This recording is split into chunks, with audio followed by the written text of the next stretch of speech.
Good morning, you lovely lot. Deano back here with a little update. Not a lot of news about at the moment, but I thought I'd just jump on because obviously to let you know, well, you probably all know, we've got Barcelona. We ain't got Barcelona. Brighton the weekend, and you know what? I looked online to have a look a bit like what the odds are, and do you know that they're favourites?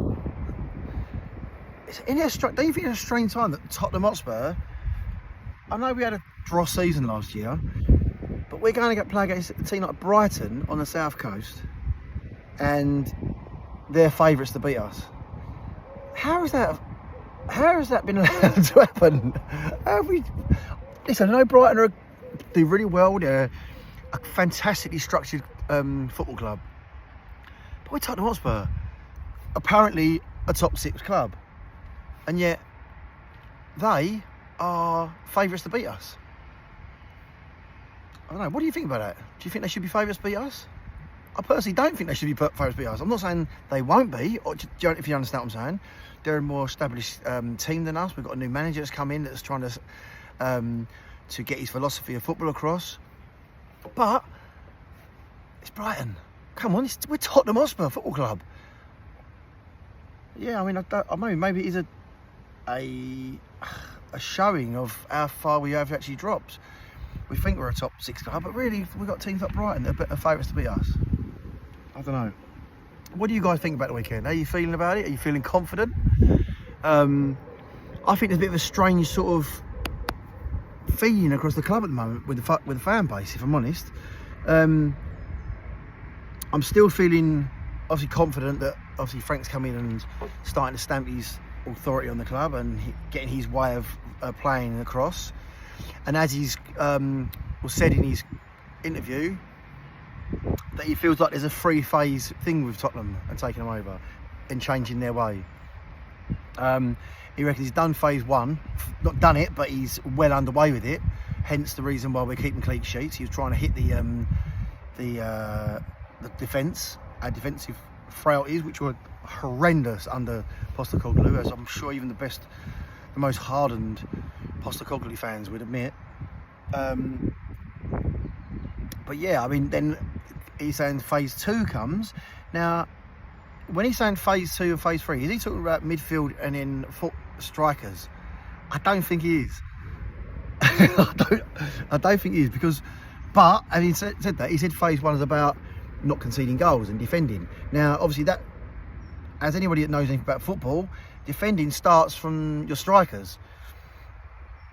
It's where they position themselves to make it harder for the opposition, and also defensive positions and partnerships. I mean, obviously now Mickey van der Ven and Romero now getting together and staying together for a few games on a trot. He's excellent and he's showing good. But if we're being honest, guys, here, in the games that we've got clean sheets, not about the first 2 games, because we played out really well in those games, but in the last 2 or last 3, I really believe it's been more luck than judgment that we haven't conceded. I mean, especially against Villarreal, they had about 3 or 4 really good chances. I mean, right in the first half here when the ball come across and Porro was caught well out of position. He'd been sucked right across, almost like to the right back position, and then they laid the ball across to that guy that come in, and he just did a poor finish. That should have been a finish. That should have been bent into the far corner. But yeah, I just think we have been quite lucky, if I'm honest, that we've kept the clean sheets, especially against Villarreal, as I just said. I think against a team that are more confident up front, I think they'll take those chances, and it's just then about whether we can score goals, and that's the bit that's worrying me at the moment, because I think the bit up front, it just is not clicking, and I don't know why, because they're all quality players. Moani, we can't really make a judgment yet on him, I don't think, because he's for 8 minutes in the last game is nowhere near enough. Though, like I said in my last video, I wasn't really happy with the fact that he's walking about a bit and not really getting stuck in. But we'll see. I want him to get at least a half. I want to see him play a half and see how he goes. Richarlison really, unfortunately, in the last couple of games has sunk back to how we know Richarlison can play, which means he gives all the effort, but I just don't think he's a very good player, honestly. I know he can score a worldie every now and then, and Again, he's loved around the club for his personality and the effort he puts in. I just don't think he's good enough. Yeah, so I would just like to see maybe Moani play with Solanke. I know Solanke's got back neck, I know that, but I definitely want to see Simons in the number 10 role. I don't want to see him out on that left. Play someone out on the left. If they're not good enough, then just they need game time to get good enough. Do you know what I mean? Play Odegaard out there. Play Simons in the number 10 role, and we've got Kudos on the right, and then we play a striker up front, whoever that may be. But I just want to see Simons in a position that he can start getting used to playing in. I don't like the fact that because we think we're not that strong on the left, that we're shoehorning him in as that left position, and you're not getting the best out of him. And then what's going to happen is he's going to start losing his confidence before he's even got it, and all the fans are going to start getting on him. Because I've already seen it in all the comments of other people's YouTube channels and things. Oh, we ain't good enough, why do we sign him? But we're not even playing him in the right position, do you know what I mean? So, and I don't think it's good. In my opinion, I think we should just play him in number 10 role and start getting used to playing there. I'm hoping that he's going to be our number 10 going forward. I personally think, and I mentioned in my last video again, that I think that as soon as Maddison's fit, I think he needs to be sold. He's not consistent enough and he's too injury prone for me. So I think he should be on the way out, and I think we should sign him. But I honestly feel that our next big signing needs to be a big striker and go proper out. And I'm talking about if this new ownership, well not ownership, new ownership, but the ownership as it's been rebranded, the Lewis family, really want to show us that they mean something. I want to go out and hit like an 80, 90 to 100 million pound striker. Go and bash the market and get someone in who's going to come in.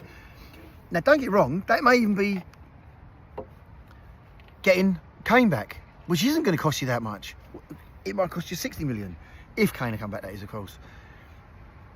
If Kane comes back, that would solve that problem literally overnight. He's a proven goal scorer. He'll come straight into that club, and then he can then go for Shearer's Premier League goal scoring record.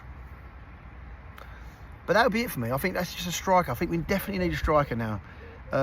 Obviously on that left winger. So if we can pull a left winger near it and get maybe Kane or a top striker up front, I think we're banging. I really do. I think once they start to click, the whole team, the squad, I think we're getting. But I do say, and I will keep saying, although they're saying the forward line, the defence is much better now. It's 100% better. There's still a few problems there. I really think a little bit of lapse of concentration. But anyway, I'm gonna leave it there, guys. I'm looking forward to the game. I will have a first half live, so if you want to jump on and have a little make some comments or whatever. I've only just started doing the live, so we're going to get onto that. But in the game, I'm going to do a little bit of a live for everybody. So love you all. Come on, people, get involved. Help me out here on this channel. Keep talking. And I'll do another little chat later, and we'll go with it. Anyway, love you all. Come on, you Spurs.